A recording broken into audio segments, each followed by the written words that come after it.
আসসালামু আলাইকুম। আলহামদুলিল্লাহ রব্বিল আলমিন। সমস্ত প্রশংসা আল্লাহ পাক সুবহান তাআলার জন্য। শ্রদ্ধেয় স্নেহ ভাই সব ও মা বোনেরা, আজ প্রত্যেকটা ফ্যামিলিকে আমাদের সজাগ দৃষ্টি রাখতে হবে যে আমাদের প্রত্যেক ফ্যামিলির প্রত্যেক সদস্য যেন কোরআন জাননেওয়ালা হয়ে যায়, প্রত্যেকে যেন পাক কালাম শিখতে পারে।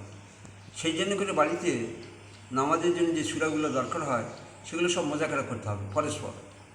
আর তালিমের বিষয় দিক হলো, তালিম করার সময় পর্দার দিকে লক্ষ্য রাখতে হবে।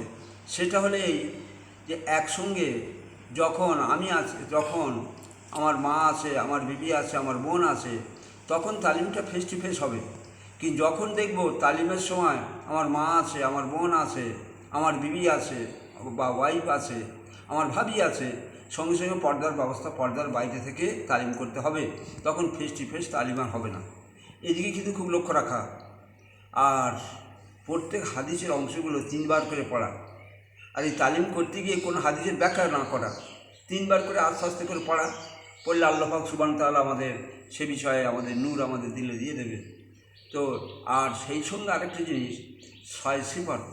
6 সিফাত এমন একটা মূল্যবান সম্পদ। এই 6 সিফাতের আলোচনা প্রত্যেক দিন করতে হবে, প্রত্যেক দিন করতে হবে।